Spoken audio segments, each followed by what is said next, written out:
When desires ascend, from the fire of instinct to the light of creation. Deep within every human being lies a primal spark, older than thought, older than reason, a force that cannot be grasped by the mind alone. It is instinct, that quiet whisper which speaks before words, that hidden current that moves us before we know why we move.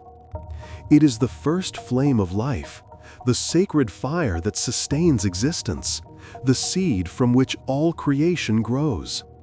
Without it, humanity would not survive, and no civilization would ever be born.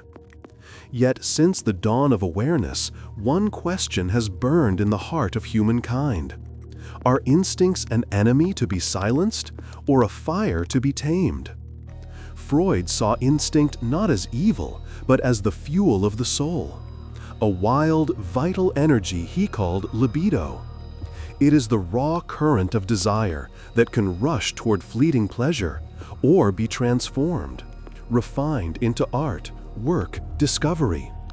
He called this mysterious process sublimation, the alchemy of turning instinct into inspiration, of turning fire into light. For without instinct, there is no longing. Without longing, no movement. And without movement, no life, no beauty, no creation. The same energy that drives the painter to paint, the thinker to write, and the dreamer to build, is the same that drives the ordinary heart toward love, hunger, and survival. The difference lies not in the force itself, but in how it is guided and by what light it is seen. Freud understood that what sets humans apart is not the presence of desire, but the ability to transform it. An animal satisfies its hunger and rest, but a human being, blessed and cursed with consciousness, can turn hunger into agriculture, desire into poetry, and rage into revolution. That is the essence of our humanity, the power to rise above what we are made of and create something more. And then came Jung, the student who chose a different path. He saw instincts not merely as physical urges, but as ancient symbols alive in the collective soul of humanity. In every one of us, he said, there dwells a shadow, a place where our hidden fears and forbidden desires sleep. But the shadow is not evil, it is a well of untapped power. When faced with courage and awareness, it becomes the source of imagination, wisdom, and art. To flee from your shadow is to become its slave. To face it is to be free. Thus, both Freud and Jung, from different roads, pointed to the same truth. Instinct is the raw clay of the human spirit. The difference between the artist and the destroyer is not in the fire that burns within them, but in what they choose to forge from it. Awareness, that sacred light of the mind, is the hand that shapes the flame. Without it, instinct devours its master. With it, instinct becomes wings. All of civilization, in the end, is a story of taming, not killing, the wild within us. When humankind first lit a fire, it was not to destroy heat, but to master it. So too did we turn our inner fires into meaning. Fear became myth, desire became art, anger became justice, and longing became prayer. History, when seen through this lens, is the tale of desires transformed, of how love became poetry, curiosity became science, selfishness became commerce, and aggression became courage. Every act of human greatness is a refined echo of the primal call within us. But transformation is never guaranteed. When instinct loses its direction, when awareness falls asleep, the same force that builds can burn, birthing war, greed, and ruin. So the question remains: why do some souls rise by their desires while others are consumed by them? Modern psychology whispers an answer. It is a matter of maturity of the soul. The more we understand ourselves, the more we see our instincts not as monsters to cage, but as allies to guide. And from that understanding, from that sacred meeting between fire and light, creation is born. True creativity does not begin with repression, but with revolution. Not with fear of desire, but with the courage to transform it. From repression to creation, the journey of instinctive energy within the human soul.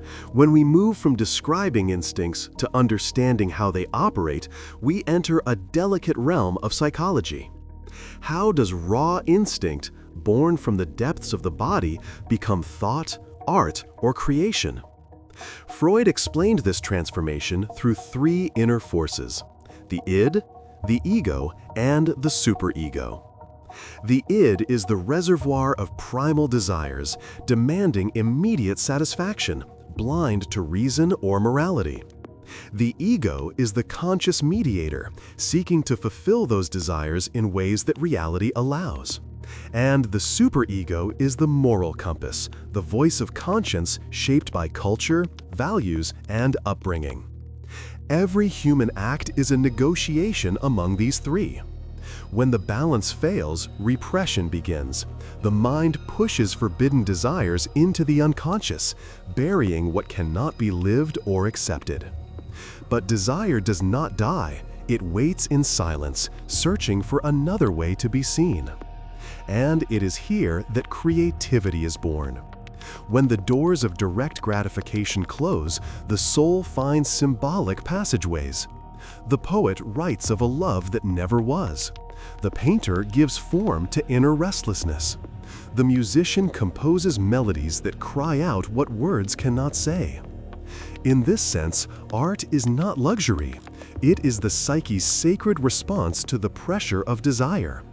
It is sublimation in its purest form, when the repressed transforms not into illness, but into beauty. Freud believed that civilization itself stands upon this transformation. Laws, religions, and arts all are forms of channeling instinct into order and meaning. As he once said, civilization is built upon countless renunciations of instinct. Yet humanity is not condemned to endless repression. Repression, when conscious and guided, becomes a force for creation. But when it is blind and unconscious, it festers into illness or deviation. The difference lies in awareness, to know one's drives and to master them rather than be mastered by them. Here, modern humanistic psychology continues the story. Abraham Maslow, one of its founders, saw instincts not as sources of conflict, but as a ladder of growth. In his hierarchy of needs, life begins with the physical, food, safety, sex, and rises through love, belonging, esteem, until it reaches the summit, self-actualization. In this vision, instincts are not denied. They are the soil upon which the higher self grows. Only when basic needs are honored can one rise toward creativity and meaning. But when desires are trapped in repression, the soul remains bound to its lower rungs. Instinctive energy, then, is not an obstacle to spiritual or intellectual ascent, it is its very foundation. Just as a tree cannot rise to the sun without roots deep in the earth, the human spirit cannot blossom without the dark, fertile soil of instinct. Instincts are the roots. Creativity is the flower, and there can be no flower without roots. This understanding restores compassion to our view of the human psyche. We are not born to suppress ourselves, but to understand and guide ourselves. Instinct is neither sin nor sanctity. It is neutral energy, capable of creation or destruction depending on its direction. Modern studies confirm this truth. Repressed or intensified desires can become powerful sources of creativity when given a voice. The artist who paints his pain releases himself from it. The scientist who channels his obsessive curiosity into discovery quenches a thirst that might otherwise consume him. In this way, creativity is not merely beauty, it is balance. But when expression is denied, when instincts are imprisoned without awareness, they turn toxic.